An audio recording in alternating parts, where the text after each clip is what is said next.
Assalamualaikum yéen mi taamu Kédougou 7 TV.com tey moom c'est pas le journaliste qui vient mais c'est l'ancien rappeur qui vient donc vous parler. Vous savez que suite aux différentes sélections qui ont été faites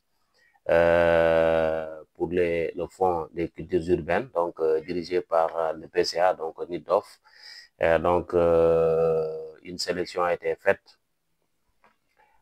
Une sélection a été faite et 200 projets, imaginez 200 projets ont été financés à hauteur de 520 millions. Donc imaginez que la région de Kédougou n'a bénéficié que 2 millions. 2 millions sur les 520 millions. Kédougou. Toute la région de Kédougou, dafa mel ni Kédougou amul culture urbaine. Des projets ont été déposés, dont Neliwan, d'où le missionnaire. Donc, beaucoup de gens donc, avaient déposé des projets, mais malheureusement, on a financé qu'un seul projet, donc, d'un professeur de Saraya, musique, donc, qui a été financé. Donc, on aimerait savoir, équité bu ñuy wax, est-ce que ñu ngi koy dund ci wàllu culture urbaine. Donc nous interpellons directement NIDDOF, donc qui a eu à sillonner toutes les régions du Sénégal, donc Kédougou. Donc je crois que équité bu ñuy wax ni dafa war a tàmbale ci culture. Je crois que il n'y a pas la matière grise qui manque à Kédougou ici, mais on ne peut pas comprendre sur 520 millions, on ne donne que 2 millions à la région de Kédougou. Je crois que ils nous doivent des explications. Je vous dis que Abdoulaye Barrow, c'est pas le journaliste qui parle aujourd'hui, mais c'est l'ancien rappeur qui parle.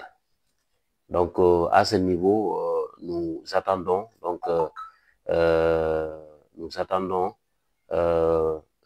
les réactions donc des rappeurs. Je sais qu'il y en a beaucoup de talents ici.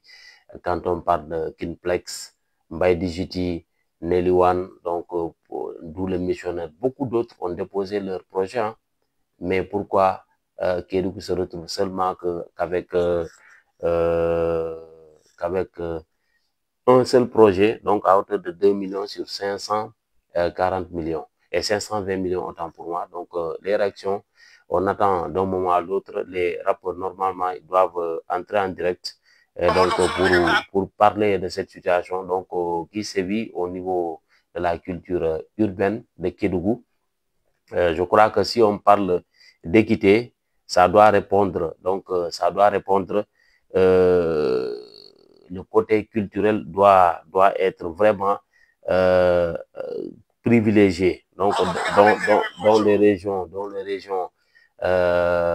dites un peu éloignées de Dakar, Et si on voit la quasi-totalité des projets, c'est de l'autre côté, hein, et nous, Kédougou, on n'a reçu qu'un seul projet. Qu'un seul projet donc, qui est financé à travers cette culture urbaine. Donc, quelle explication nous donnerait donc la team de NIDOF, donc le PCA des cultures urbaines au niveau du Sénégal?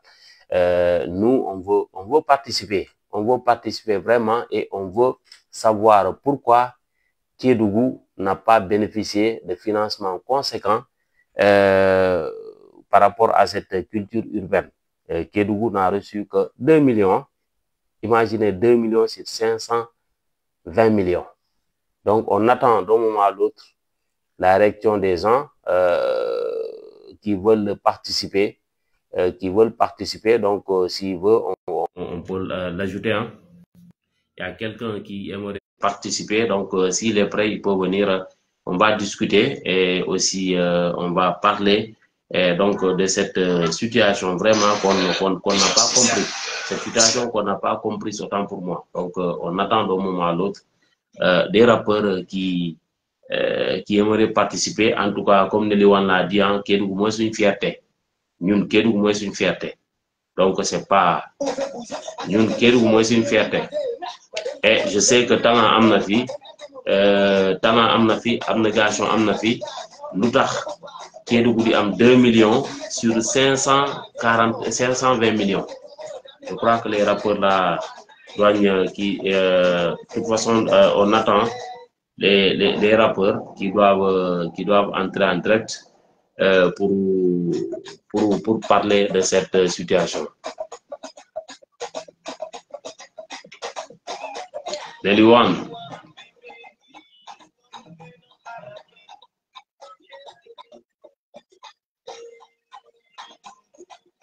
Moom laa tiitaroo Kédougou fierté ay bége.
Je pense bien que mënuñu wax ne fi amul talent, hein. Donc Néliwan, la fierté de Kédougou, presque tout, hein, vraiment. Donc nous interpellons NIDOF, pourquoi Kédougou, au-delà de toutes les potentialités culturelles qui existent ici, lu tax mënuñu am des financements conséquents. Donc en tout cas, le réseau n'est pas aussi stable que ça. NIDOF bëgg na dugg, mais jusqu'à présent,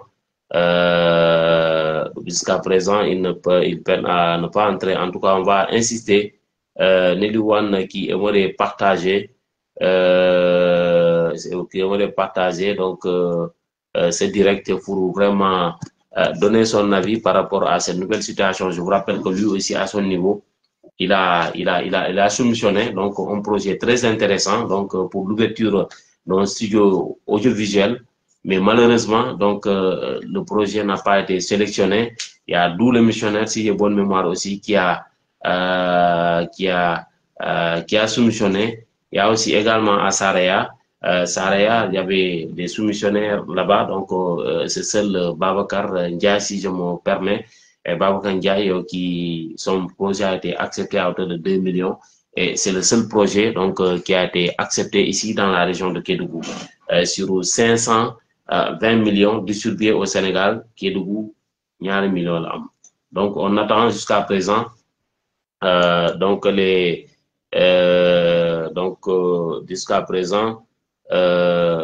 jusqu'à présent, on attend donc la réaction des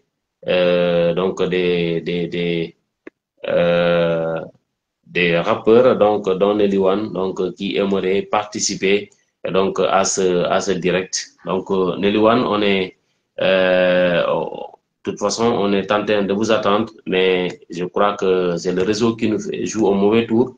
Mais néanmoins, il faut insister Nelly, il faut insister pour que tu sois en direct avec nous et parler de ton amertume par rapport à cette nouvelle situation donc qui prévaut des financements des cultures urbaines ici au niveau de la région de Kédougou, donc dont les 2 millions donnés à la région de Kédougou sur 520 millions.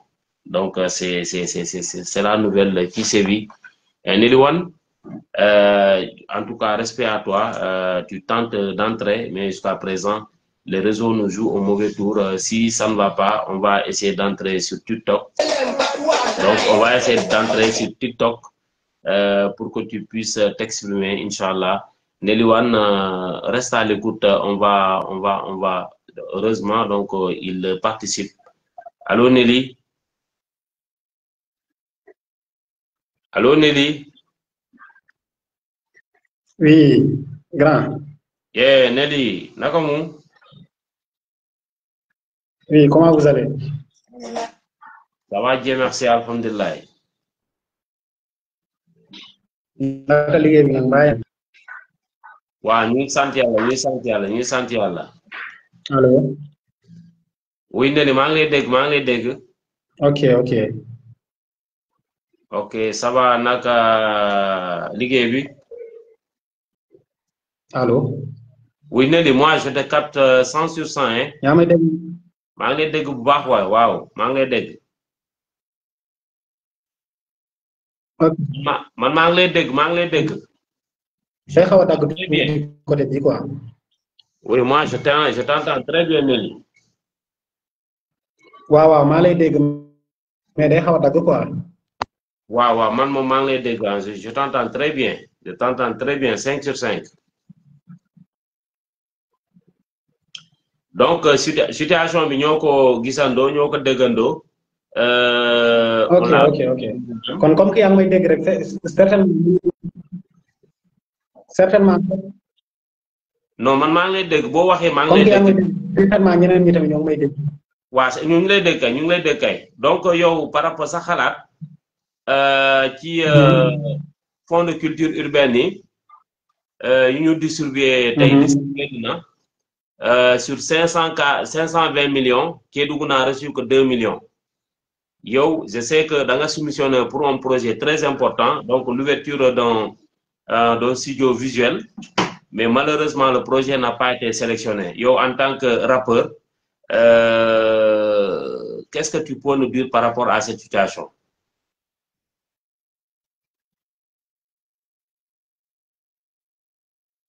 Allô, Nelly?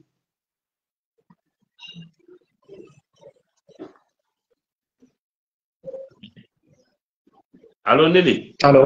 Nelly, ñu ngi lay dégg. Allô, oui. Man maa ngi lay dégg, ñu ngi lay dégg, Nelly. Allô, Nelly? Allô? Nelly, ñu ngi lay dégg. Allô, oui. On t'entend très bien, Nelly. Man maa ngi lay dégg, ñu ngi lay dégg, Nelly. Bon projet mu bindal ko sama bopp sax. On Yéen a may t'entend dégg. très bien. ok maa ngi lay recevoir 5 sur 5. 5 sur 5 5 sur 5. xëy na fi nga nekk ok kon bàyyi ma vas-y waxal. loolu laa wax ma ne man personnellement man déposé naa quoi. déposé naa benn projet structuration parce que peut-être su fekkente ne man personnellement ma bindoon mënoon nañu wax ne sax li nga bind baaxul te du le missionnaire comme ni nga ko waxee moom tamit déposé na te ñun du ñun ñooy bindal suñuy bopp suñu projet dañ koy joxe nit yi nga xamante ne ay professionnel lañ nit yi nga xam ne qualifié nañ ñu bind critères yu mu laajte yëpp ñu remplir parce que dañ doon laajte ay partenaires yi nga xamante ne ñoo lay accompagner bokkul ak fonds des cultures urbaines dañ lay laajte ay 3 partenaires. relevé d'identité bancaire.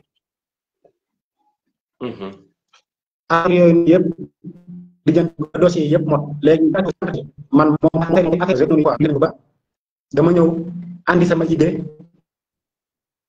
laa bëgg léegi moom tam mu yokk ci xelam yokk ci xalaatam mu def ci expérience am ñu bind projet pertinent ba semaine passée rek moom may wax ne que yow na sa xel daal parce que projet boobu noonu dinañ ko financer. donc man instant bi je peux pas comprendre ne que sur comme ni nga ko waxee sur 520 millions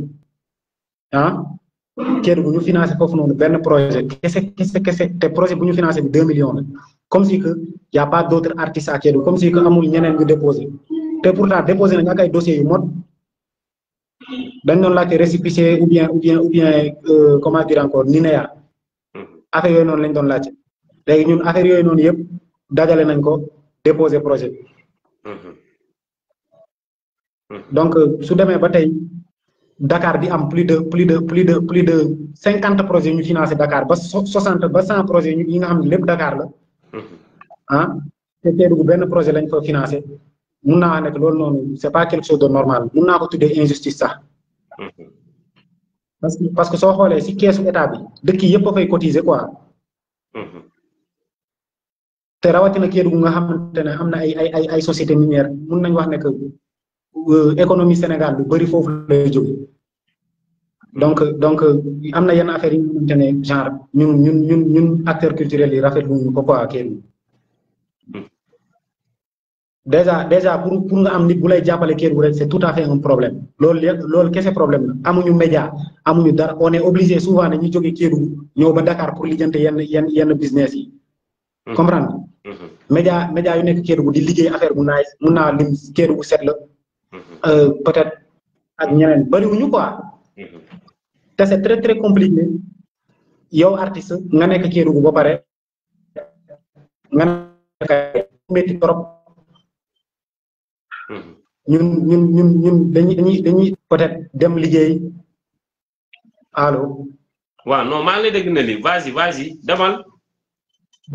dañuy obligé dem liggéey xarmat def lu nekk pour mun a financer suñuy carrière léegi fond bi nga xamante ne fond boobu lañ ñu jagleel ñun artistes yi ñu ñëw teg seen critère suñu tegee seen critère ñun ñu remplir critères yooyu noonu yëpp dugal suñuy projet suñu financé tamit kenn du xam ni mu demee ñoom ñu def lu leen neex te pourtant genre ñoom dañoo promettre ne que changement day am parce que régime bu bees moo ñëw jubal jubanti mais su fekkee nii lañ koy dawalee gaan ñun gisuñu changement quoi wax dëgg fa yàlla.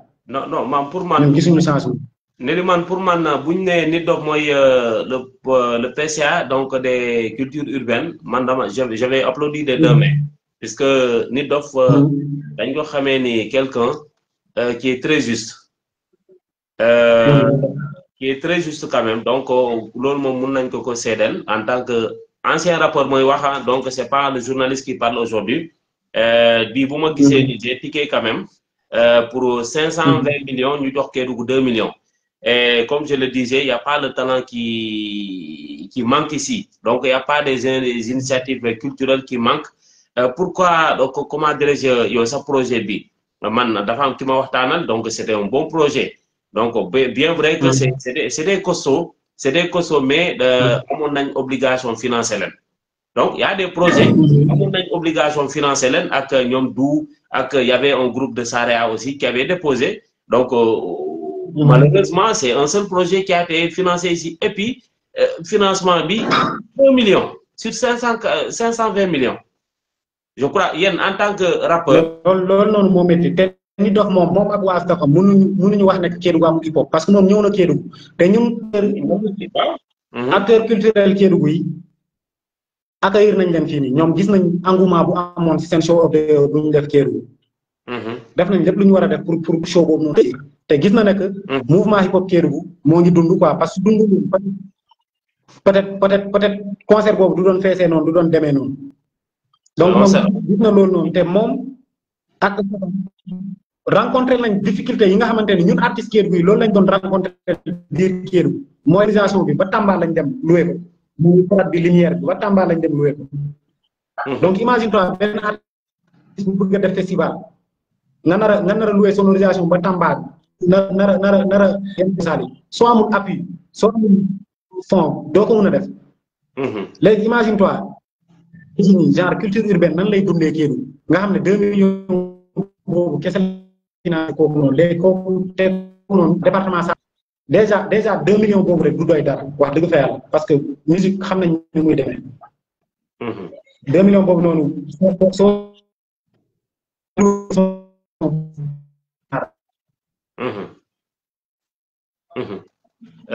léegi durée année bii nii sonorisation bu baax ak léegi durée ko hip hop Kédougou lan moo koy dundal culture urbaine Kédougou lan moo koy dundal dañuy obligé waat fii encore di dem xarmat ñii di dem maçonnerie ñii di dem lijjanti ay business pour mun a tëgg ay concert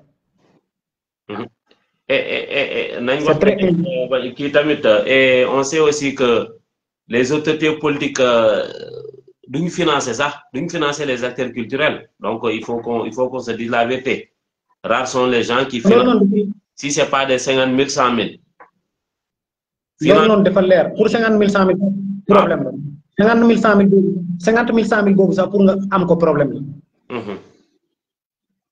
parce que daanaka ñun artistes yi yaakaaruñu si parce que suñu basé si ay autorités ñun duñu mus a avancer duñu mus a liggéey.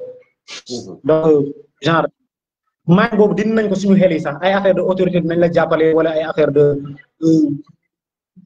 état dina jàppale biir Kédougou loolu noonu ñun dindi ko suñu xel sax léegi nag yaakaar bi yëpp fan la woon mooy si fond des cultures urbaines bi léegi fond des cultures urbaines bi ñëw na boycotté nañu parce que lii boycott laa ko mën a ignorant ñu ignoré carrément parce que pour man affaire bi comme genre ay quota lañ ko waroon def quoi région bu nekk mu am tel quota. très bien.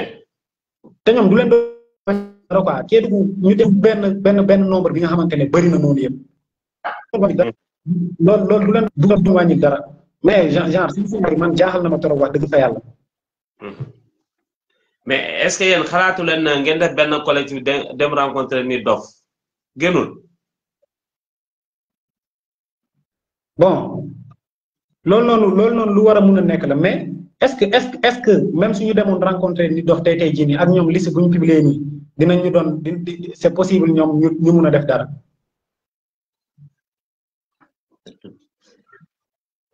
en tout cas maintenant yéen lan ngeen di def pour que Nit Doff dégg leen je sais que d'où le missionnaire aussi mu ngi ci live bi il peut entrer quand même si il veut aimerait parler quand même je crois que il peut entrer d'où le missionnaire donc si tu pouvais entrer aussi yow tamit puisque tu étais soumissionnaire donc du projet et tu as déposé malheureusement le projet n'a pas passé.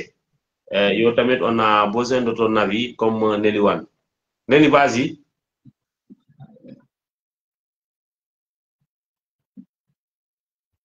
Allô, bon, man personnellement man allo oui maa lay dégg allo. oui maa lay dégg Nelly, vas-y. man personnellement man bi ma gisee publication yi tak dama dugg Instagram bind lu ma métti après ma mentionné genre médias yi nga xamante ne ñoo ngi yëngu ci culture urbaine Sénégal yëpp parce que am na ci ay médias yi nga xamante ne man ak ñoom dañuy échanger man ak ñoom dañuy waxtaan même ba ci Nit Doff ci boppam man ak moom dañuy échanger Instagram donc mentionné naa ko te certainement dina ko gis même su ko ignoré sax mais dina ko gis quoi parce que mentionné naa ko bu baax a baax su gisee mention bu mu gis sama tur dina dugg xool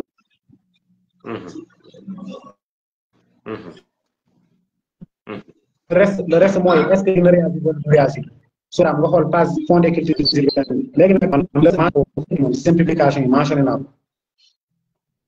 Je crois qu'aussi il faut mun ngeen dugg ci page fond des cultures urbaines hein, donc mentionné ko certainement il va voir ça et certainement rectifier le tir hein, puisque liste bu mu doo a génn il se peut aussi qu'il y ait une dérogation pour Kédougou puisque Kédougou je pense bien c'est la seule région qui a reçu 2 millions un seul projet financé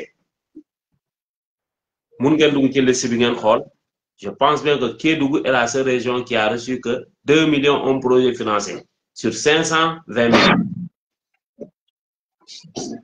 Bon, en tout cas, dans le nom grave, nous trop quoi de faire. Grave, trop.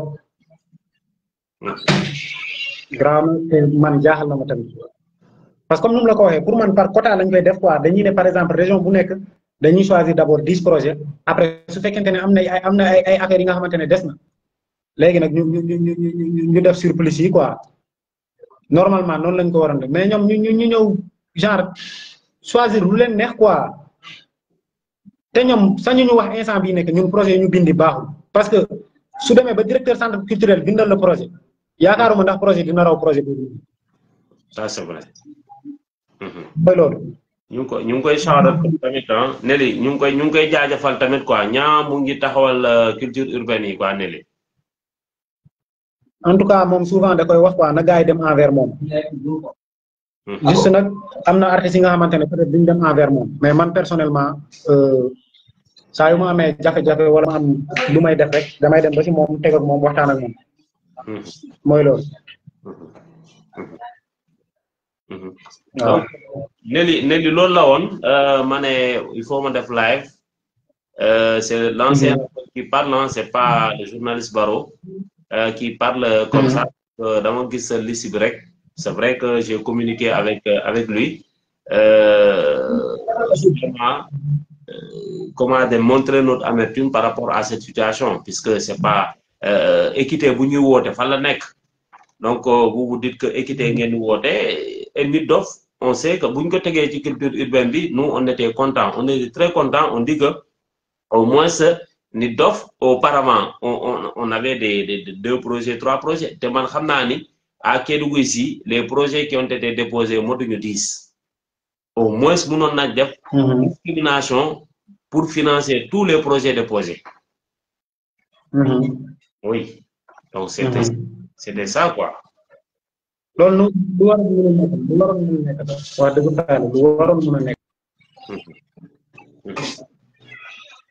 on est Munga Tagato, et tu as un dernier mot à dire. Bon, comme toujours, hein, merci beaucoup, Grand Baro, si live bi nga def parce que comme nous l'avons dit, mënoon la si bañ a fekk quoi yow tamit yaa ngi def li nga mun pour jàppale artiste Kédougou bi wax dëgg fa yàlla ak Kédougou 7 parce que maa ngi fàttaliku sama première interview c'était avec Kédougou 7 ñu fekk ma ba naa ne que jàppale na ma lu bëri contribuer na tamit si sama carrière man en tout cas grand merci à vous te yàlla na la yàlla jàppale yaa ma gën a xam Kédougou 7 dem ba doon média international fépp si àdduna quoi. Merci beaucoup. di tàggatoo tamit ñi nga xamante ne peut-être suivre nañ live bi ñu xam ne que loolu moo xew quoi tey jii nii loolu moo xew ñun artiste Kédougou yi kenn considéré wuñu te genre munoo nekk si dëkk si réew ñu genre nga ne yow si réew boobu nga bokk yenn affaire yi di am ba pare yow doo si gis sa bopp fii temps bu xeex jotoon ñun ñëpp ñoo doon génn di wàcc si yoon yi di marche def lu nekk donc tey su demee nii waruñ fàtte mooy loolu. Merci beaucoup à tout le monde. De leen jox rendez-vous samedi bi le 6 inchallah centre culturel 21 léegi. Ok, merci beaucoup Nelly Wane.